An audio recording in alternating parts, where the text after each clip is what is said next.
Hello बच्चों, मेरे YouTube channel में आपका स्वागत है। जैसा कि मैं पिछले वीडियो में उपभोग चैप्टर समाप्त होने के बाद कुछ क्वेश्चन आपके सामने दिया था, उम्मीद है तैयार कर लिए होंगे।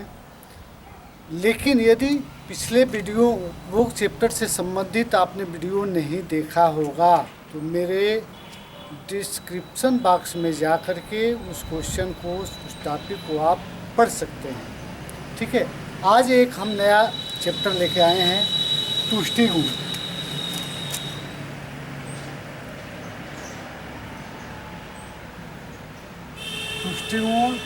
तुष्टिगुण में हमको पढ़ना है सीमांत तुष्टिगुण तथा कुल तुष्टिगुण। ठीक है, तुष्टिगुण को उपयोगिता भी कहते हैं। उपयोगिता जिसको यूटिलिटी भी कहा जाता है, यूटिलिटी। ठीक है, अब हम लोग पढ़ें कि उपयोगिता का क्या है। तो बच्चों, उपयोगिता समझने से पहले मेरे चैनल को ज़रूर सब्सक्राइब कीजिए। चलिए अब देखिए, उपयोगिता साधारण भाषा में, हम बोलचाल की भाषा में तुष्टिगुण को का अर्थ किसी वस्तु के लाभदायकता से लगाया जाता है, किंतु अर्थशास्त्र में तुष्टिगुण से अभिप्राय किसी वस्तु अथवा सेवा के उस क्षमता या गुण से लगाया जाता है जिसके द्वारा किसी भी मनुष्य की आवश्यकता की संतुष्टि प्राप्त हो सके। दूसरे शब्दों में इसको हम कह सकते हैं कि किसी वस्तु अथवा सेवा की किसी मानवीय आवश्यकताओं को संतुष्ट करने की शक्ति अथवा क्षमता को तुष्टिगुण कहते हैं। जैसे हमको भोजन मिला, भूख लगी है, भोजन मिला, और भूख जब मिट गया, इसी को क्या कहते हैं? तुष्टिगुण कहते हैं। ठीक है, अब तुष्टिगुण के विषय में विभिन्न अर्थशास्त्रियों ने विभिन्न प्रकार की परिभाषाएं दी है। जैसे एम वाकर एक अर्थशास्त्री हैं, एम वाकर ने तुष्टिगुण के बारे में यह परिभाषा दिया है कि तुष्टिगुण वस्तु या सेवा की किसी आवश्यकता को संतुष्ट करने की शक्ति है। क्या है? तुष्टिगुण किसी वस्तु या सेवा की किसी आवश्यकता को संतुष्ट करने की शक्ति है। इसी तरह से जेम्स ने भी परिभाषा दिया है। जेम्स ये अर्थशास्त्री का नाम है, आप नोट करते जाएंगे। जेम्स ने कहा है कि किसी वस्तु या सेवा में आवश्यकता को संतुष्ट करने की शक्ति तुष्टिगुण कहलाता है। क्या उन्होंने कहा? किसी वस्तु या सेवा में आवश्यकता को संतुष्ट करने की शक्ति तुष्टिगुण कहलाता है। इसी प्रकार अगले अर्थशास्त्री बाघ ने दिया है। बाघ ने कहा है कि अर्थशास्त्री के लिए तुष्टिगुण मानवीय आवश्यकताओं को संतुष्ट करने की क्षमता है। ठीक है, और लास्ट में क्या हम लास्ट इसको मान रहे हैं कि मैं 4 परिभाषाओं को दे रहा हूँ। इसी प्रकार बहुत अर्थशास्त्रियों जिसको हर परिभाषा को समझना, पढ़ाना संभव नहीं है। तो थॉमस के अनुसार, प्रोफेसर थॉमस ये बहुत ही प्रसिद्ध अर्थशास्त्री हैं, प्रोफेसर थॉमस ने कहा तुष्टिगुण के बारे में कि तुष्टिगुण किसी वस्तु की वह शक्ति है, तुष्टिगुण किसी वस्तु की वह शक्ति है जो मानवीय आवश्यकताओं या इच्छा को संतुष्ट करने के लिए वस्तु में निहित होती है। ठीक है, इन परिभाषाओं के आधार पर हम ये कह सकते हैं, संक्षेप में ये कहा जा सकता है कि तुष्टि गुण किसी वस्तु या सेवा की वह शक्ति अथवा क्षमता है जिससे किसी समय विशेष पर किसी व्यक्ति विशेष की आवश्यकता की संतुष्टि प्रत्यक्ष अथवा परोक्ष रूप में की जा सकती है, तुष्टि गुण कहलाती है। समझ में आया बच्चों? उम्मीद है कि परिभाषा आपको समझ में आ गया होगा। अब जो है हम चलते हैं तुष्टि गुण के लक्षण। तुष्टि गुण के लक्षण या विशेषताएं। तुष्टि गुण के लक्षण तो बहुत हैं, उसमें पहले का मैं अध्ययन कर रहा हूं कि तुष्टि गुण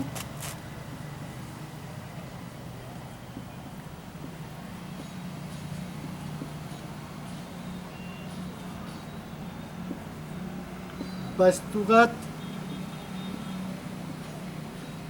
नहीं होता है। जैसा कि आप टॉपिक से समझ जाएंगे कि तुष्टि गुण किसी वस्तु में निहित नहीं होती है। तुष्टि गुण जो है वह वस्तु का आंतरिक गुण नहीं पाया जाता है, वस्तु में आंतरिक गुण नहीं पाया जाता है। विभिन्न वस्तुओं का तुष्टि गुण व्यक्तियों के स्वभाव, रुचि, फैशन पर निर्भर करता है। इसलिए तुष्टि गुण प्रत्येक व्यक्तियों के लिए अलग अलग संतुष्टि रखता है। जैसे एक शराबी है, वो शराब जो है पी रहा है, तो शराब में उसके लिए तुष्टि गुण बहुत अधिक मात्रा में पाया जाता है। लेकिन जो व्यक्ति शराब नहीं पीता है तो वो शराब में उसके लिए 1% थोड़ा भी कहने के लिए भी तुष्टि गुण प्राप्त नहीं होता है। दूसरा है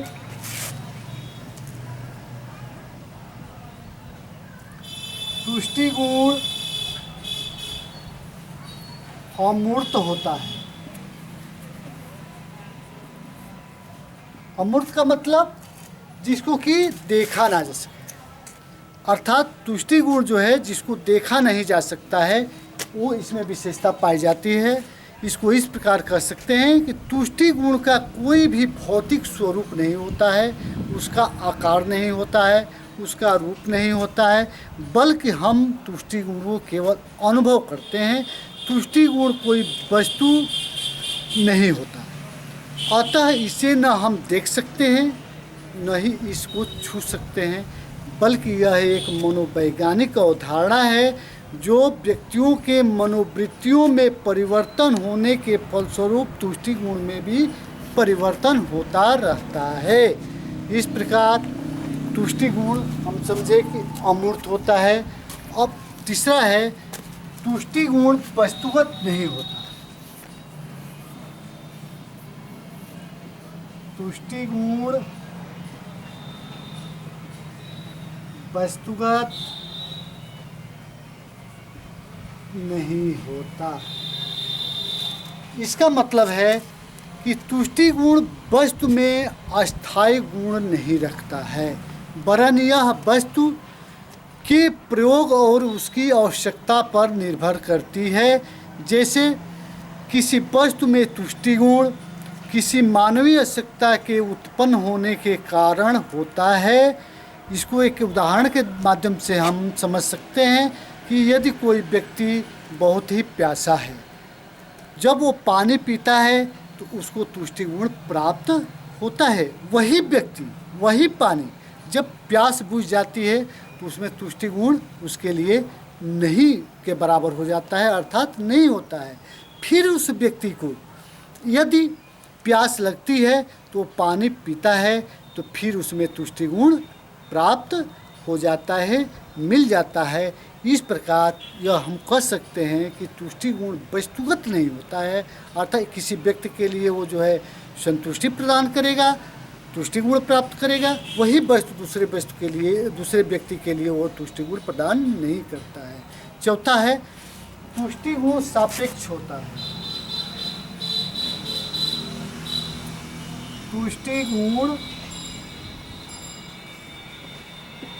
सापेक्ष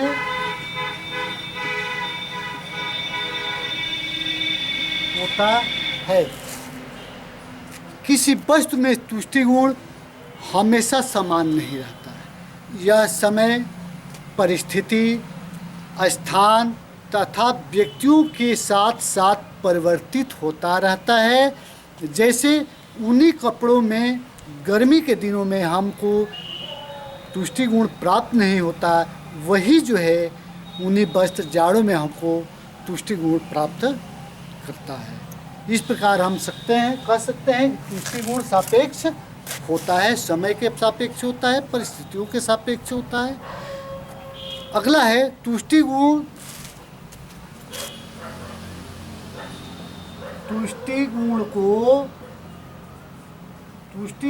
का लाभदायकता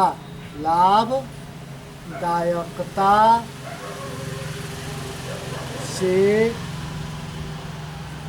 संबंध नहीं होता है।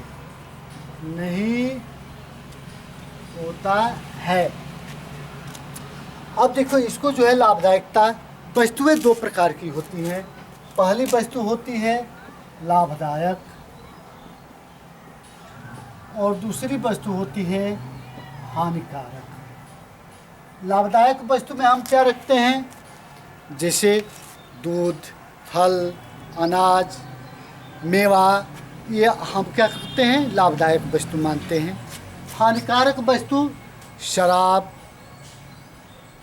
मादक वस्तुएं, गुटखा, ये सब क्या है? ये सब हानिकारक वस्तुओं के अंतर्गत आती है। साधारणतः मनुष्य केवल लाभदायकता को ही तुष्टि गुण के अंदर रखता है, लेकिन नहीं, अर्थशास्त्र में ऐसा नहीं पाया जाता है।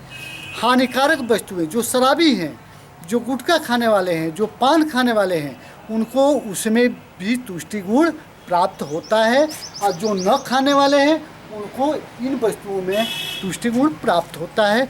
इस प्रकार हम कह सकते हैं कि अर्थशास्त्र की दृष्टि में तुष्टि गुण जो वस्तुएं मनुष्यों की आवश्यकता के अनुसार तुष्टि गुण प्राप्त कर दिलाता है, वो सारी वस्तुएं तुष्टि गुण के अंतर्गत आता है, चाहे वो लाभदायक वस्तुएं हो अथवा हानिकारक वस्तुएं हों। छठवां है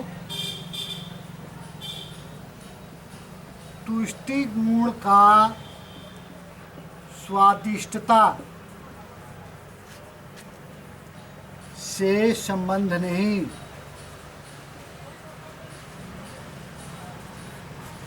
तुष्टि गुण से जो है स्वादिष्टता का कोई संबंध नहीं होता है। जैसे कुनैन है, एक औषधि का नाम है कुनैन। यह कुनैन खाने में स्वादिष्ट नहीं है, बहुत ही ये तीखा है, लेकिन मलेरिया के व्यक्ति इसको जो है खाते हैं और फायदे के लिए खाते हैं। इस प्रकार हम कह सकते हैं कि कुनैन भी हमको तुष्टि गुण प्रदान करता है। अगला है सातवां, तुष्टि गुण का वैधता से संबंध नहीं। तुष्टि गुण का वैधता से कोई संबंध नहीं होता है। जैसे कोई व्यक्ति अवैध लाइसेंस के बिना बंदूक रखा है तो उसके लिए तो अवैध है, लेकिन वही बंदूक यदि डाकू रखता है तो डाकू जो है, डाकू को संतुष्टि मिलती है, उसको रखने से तुष्टि गुण प्राप्त होता है। इस प्रकार हम कह सकते हैं कि तुष्टि गुण का वैधता से कोई संबंध नहीं है। इस प्रकार बच्चों, आपने तुष्टि गुण का अर्थ और लक्षण को पढ़ा। फिर अगले वीडियो में हम मिलेंगे, तब तक के लिए इजाज़त। मेरे चैनल को आप सब्सक्राइब करना ना भूलें, अधिक से अधिक शेयर करें, लाइक करें। बाय।